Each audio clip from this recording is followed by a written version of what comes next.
un'entusiasmante visita alle torbiere del Savino, la fame ebbe il sopravvento. Ed eccoci arrivati al Fontanin, una trattoria davvero doc, e il menù ricco e a prezzi popolari crea le aspettative per un'ottima riuscita del pranzo. E un bel caminetto acceso accentua le aspettative. E non potevano mancare i favolosi calzoncelli bresciani. Naturalmente il resto del pranzo, con un secondo di polentine e pesciolini vari con verdure ed altro, ed un ottimo dolce, non poteva che concludersi con il nostro plauso, anche per l'eccellente servizio. Ma ora la visita alle cantine era imminente. Eccoci arrivati all'ingresso delle cantine Bersi Serlini, una delle più importanti di tutta la Franciacorta. Ecco che la gentilissima Nicole ci sta accogliendo e ci dirà un po' di cose su questa azienda splendida. Dici tutto allora. Bersi Serlini, oggi vi faremo conoscere un po' la nostra azienda e vi faremo conoscere anche il nostro sommelier, i nostri vini, i nostri prodotti in mezzo a questo bellissimo territorio. Benissimo Nicole, allora ciao, entriamo dentro intanto. Questa è la reception, presumo, E qui c'è tutta la production room, mamma mia che meraviglia! Dove si possono acquistare i vini e scoprire quali sono le nostre attività che facciamo durante l'anno. Queste sono le bottiglie che abbiamo in vendita in esposizione, bottiglie di edizione limitata e le bottiglie che abbiamo tutto l'anno in vendita.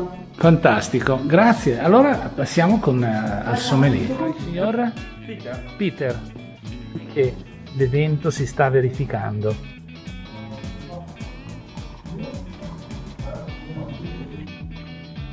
Un vino meraviglioso, un colore splendido, ma mi dica lei cosa ne dice di questo? Questo è un Sauternes.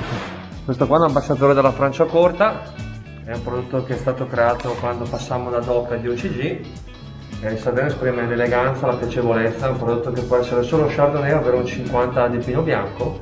Il nostro è Chardonnay in purezza, fa 2 anni e mezzo di affinamento in cantina e per renderlo più morbido abbiamo un 30% di barrique in prima fermentazione.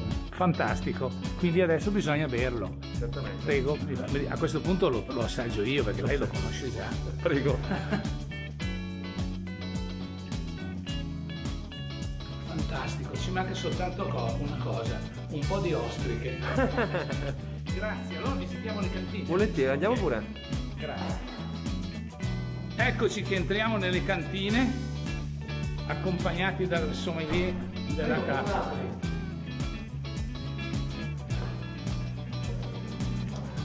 Fantastico, c'è un freschino delizioso. Questa è la cantina di prima fermentazione che è interrata, l'abbiamo scavata sottoterra appunto perché essendo il territorio delle torbiere, per cui c'è il vincolo paesaggistico, per non compromettere il panorama abbiamo sviluppato la volumetria sottoterra. Ah, ho capito.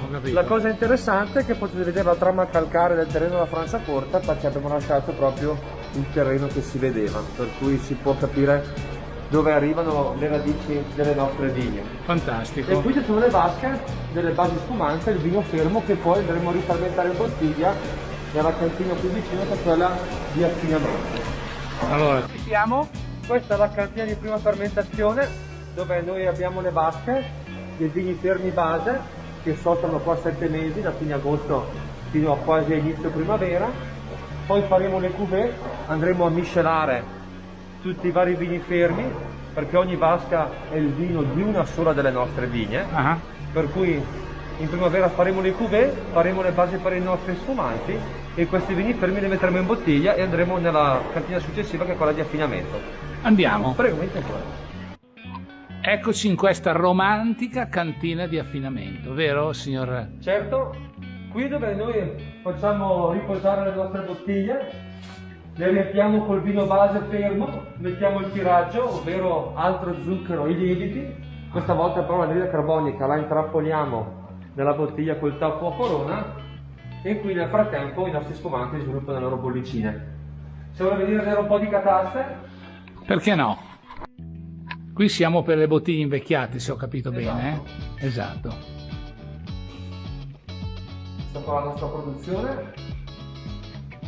Queste bottiglie sono riempite con la miscela dei vini base che abbiamo lavorato nella prima cantina e queste bottiglie rimangono a sostare in orizzontale in questa catasta dai 18 mesi per disciplinare Franciacorta, per noi è minimo 20 mesi, fino a più di un decennio. Nel primo mese si sviluppano le bollicine e i 2 gradi in più di alcol per arrivare a 12 gradi e mezzo, in tutto il resto del tempo si crea un po' più di struttura, un po' più di corpo. Le faccio vedere questa bottiglia che è trasparente, quello che avviene in quelle bottiglie in catasta. Questi qua sono i lieviti che abbiamo aggiunto al vino fermo per la seconda fermentazione, chiuso col tappo corona, e la bottiglia rimane a sostare in orizzontale sui lieviti, dai 2 ai 10 anni.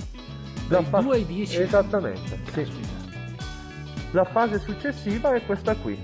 Noi mettiamo la bottiglia nelle pupitre per riuscire a spostare i lieviti da qui al lato della bottiglia, qui vicino al tappo a corona. Questo probabilmente è il gesto iconico del metodo Franciacorta. Certo. La bottiglia infilata nella pupitre, i nostri cantinieri pazientemente un quarto di giro la mattina, un quarto del pomeriggio, in 2 settimane portano la bottiglia da quasi orizzontale a quasi replica la testa in giù. Un lavoro che giustifica il valore dei vostri vini. Non è così semplice perché bisogna anche scuotere per scolare i lieviti, quindi è scuotere e girare, scuotere e girare. Altre cantine in Franciacorta giustamente usano i giropalle, dei macchinari, delle gabbie pubiche. Noi siamo l'unica cantina che fa solo remouage manuale. Perfetto. Bene, io direi che abbiamo visto tutto, io non so come ringraziarla. Ecco che il saluto finale con una bottiglia splendida di Nicole, Peter e Marco, che salutiamo e vedremo presto su Lombardia Web TV. Non mancate. Ciao, presto, ciao.